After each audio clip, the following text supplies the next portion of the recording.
Et salut tout le monde, c'est Valtali et aujourd'hui on se retrouve pour ma première vidéo sur Football Manager 2021, sur la bêta très exactement.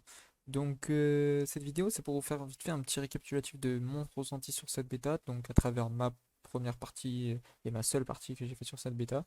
Donc je vais faire vite fait un petit bilan sur ma partie justement, et après faire un petit retour sur mon ressenti sur cette bêta et qu'est-ce que j'aimerais améliorer, qu'est-ce qui est bien, les points positifs, les points négatifs.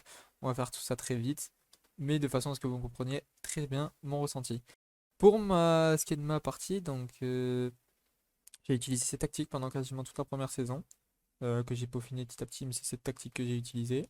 Voilà, si vous voulez regarder, il n'y a pas de souci. Hop là, vous faites pause quand vous voulez. Euh, pour ma première saison, j'ai fini troisième en Ligue 1. Donc un peu déçu parce que je vais vous montrer vite fait le calendrier avec les résultats. J'ai été premier pendant une bonne partie de la saison et j'ai craqué sur la fin. Pourquoi j'ai craqué sur la fin? Parce que j'ai fait un gigantesque parcours. Si vous êtes rapide, vous l'avez vu. J'ai fait un gigantesque parcours sur la Ligue des Champions. Je sors premier de mon groupe avec Chelsea, les Young Boys et le Zenit. J'élimine le Benfica en huitième. J'élimine la Juve avec un match fou que je vous montrerai après en quart. J'élimine l'Inter en demi. Et je gagne la finale au penalty contre Paris. Donc Paris qui a été mon adversaire numéro un de cette saison. Que ce soit en Ligue 1, en Coupe de France. Parce que si vous regardez, non, on ne peut pas le voir. En Coupe de France, c'est eux qui m'ont éliminé l'année d'avant. Donc on va faire vite fait un petit point sur mon calendrier. Donc les matchs amicaux, j'ai pas fait attention qu'il n'y en avait que 3, j'ai pas fait attention. Je gagne le trophée des champions, donc 3-0 contre Paris. Premier match, non en plus j'ai n'importe quoi, il y avait d'autres matchs amicaux. Premier match de Ligue 1, je gagne 5-0. Donc là j'ai même regardé dans les paramètres s'il n'y avait pas un niveau de difficulté, s'ils en ont pas rajouté un, parce que je me suis dit, oula, 3-0 Paris, 5-0 Nice, et je me suis fait calmer d'entrée, après par Lyon, où je perds 1-0 à Lyon. Voilà. Je vais pas revenir sur tous les matchs, ça va être long, mais voilà, les matchs clés, je perds à Monaco, je fais 1-1 contre Paris. En Ligue des Champions, invaincu en poule. J'ai fait juste un nul à Chelsea et je les ai gagnés chez moi 2-1. Quelques matchs bêtes où je perds des points en Ligue 1, ce qui me coûte un peu la première place, enfin, même la deuxième, mais surtout la première. Voilà, des matchs bêtes. Et j'ai remarqué d'ailleurs, quand je fais un petit bilan, c'est souvent autour des matchs de Ligue des Champions. Voilà, là, deux nuls entre les matchs de Ligue des Champions. Match de Ligue des Champions, deux défaites. Là, il n'y a pas de Ligue des Champions, il n'y a que de la Coupe de France et je fais une grosse série, ma plus grosse série. Là, on s'approche de la Ligue des Champions, je fais une défaite.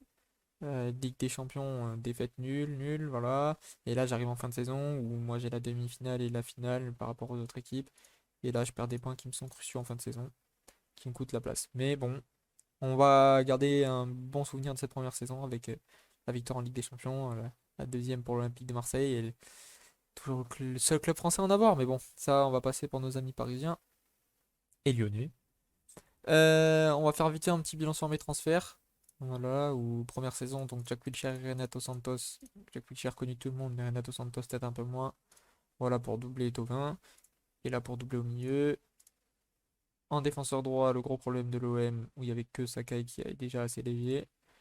Karamoko, c'est un jeune. Barbosa et Vigaray, ça c'est au mercato hivernal. On est en janvier. Barbosa parce que j'ai Germain qui m'a fait une très grosse saison qui me met beaucoup de buts. Valère Germain, Valère Germain, Valère Germain. Voilà, où il me fait 30 matchs, 18 buts en Ligue 1, 34 matchs, 23 buts. Il m'a fait une grosse saison, mais qui voulait pas qui était en fin de contrat et qui voulait pas signer pour être remplaçant. Il voulait signer absolument pour être titulaire, sauf que moi, c'est pas possible. Et Vigaray pour doubler William, parce que j'ai Sakai qui est parti. Voilà, en départ, beaucoup de prêts, des petites ventes, voilà, je me sers de ce qui sert à rien, Nagato Moraoui et Mitroglou que j'ai donné littéralement.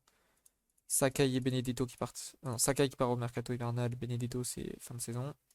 Et là en 2021-2022, j'ai profité des joueurs sans contrat, donc Akman, un joueur attaquant, Sergio Gomez qu'on connaît très bien pour les joueurs de Football Manager, et Donnarumma qui est fin de contrat, que je vois tout le monde prendre en fin de contrat.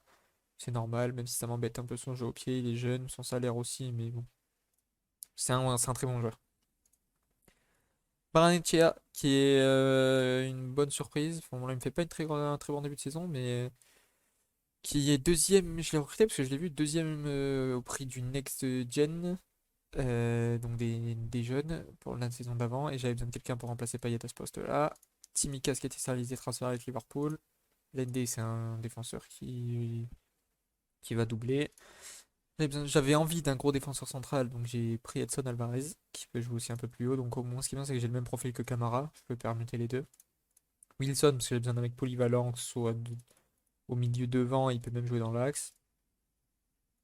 Et là, mes deux prêts de fin de saison, parce que j'étais un peu dans la crise.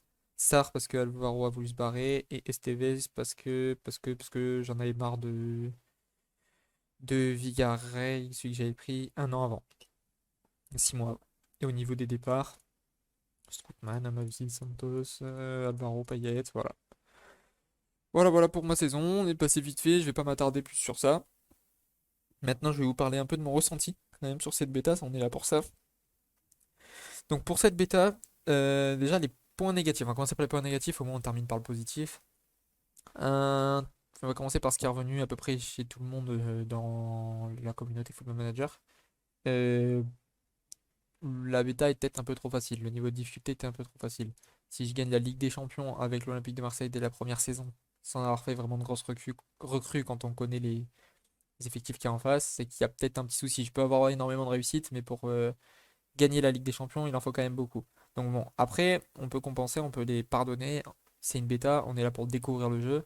Si le jeu serait trop dur et qu'on prendrait des raclés et qu'on pourrait rien faire, on ne découvrirait pas le jeu, on prendrait pas de plaisir. Donc c'est normal que le jeu soit un peu simple.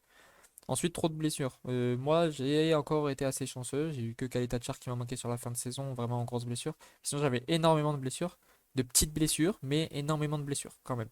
Je connais d'autres qui ont eu plus de problèmes avec ça, qui ont eu des grosses blessures assez longues et beaucoup. Donc il y a peut-être un peu trop de blessures. Ils sont au courant, il n'y a pas de souci.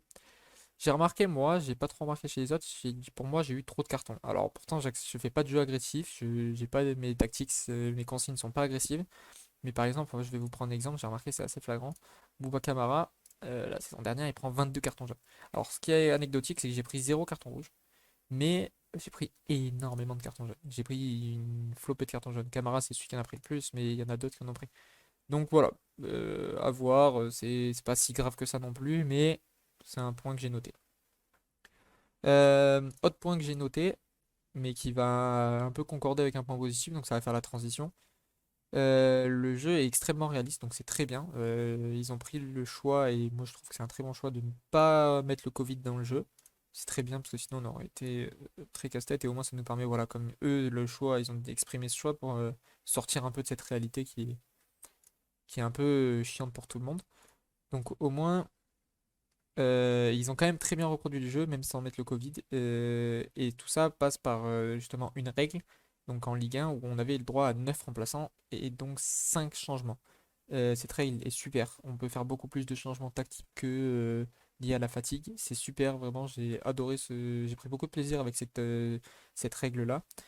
Et ils ont exactement copié la réalité. Cette règle se termine donc après l'Euro 2021. Et donc là, dans le jeu, voilà, on est en septembre 2021.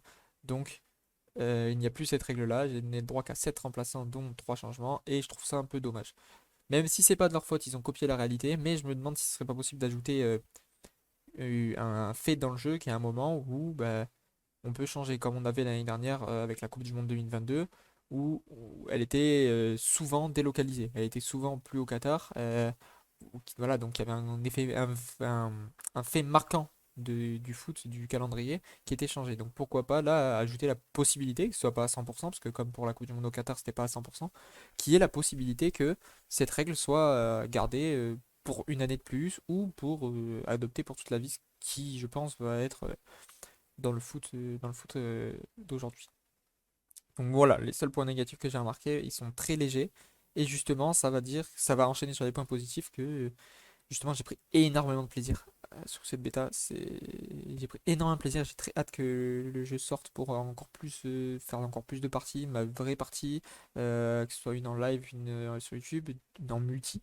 J'ai beaucoup de projets, j'ai énormément de projets, donc j'ai hâte que le jeu sorte pour corriger tous les bugs, même s'ils sont très minimes. La grosse nouveauté et qui vraiment qui je pense qui rend le jeu aussi bien, c'est le match engine qui a été changé, qui est juste exceptionnel et qu'on prend énormément de plaisir à regarder les matchs.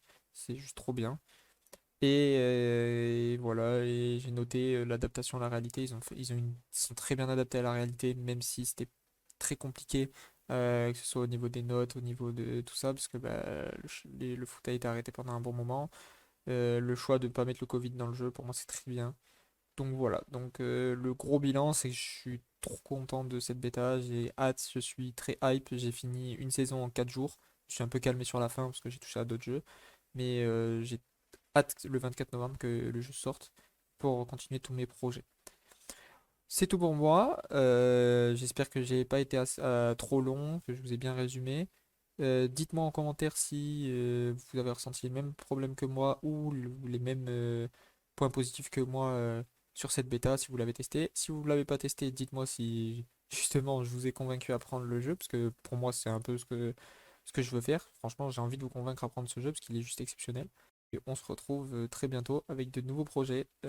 Si ce n'est pas fait, abonnez-vous à la chaîne parce que j'ai énormément de projets cette année sur cet opus-là, sur d'autres jeux aussi, mais sur cet opus-là, j'ai énormément de projets qui peuvent être très sympas. Donc moi, je peux que vous recommander de vous abonner. Merci à tous et à bientôt.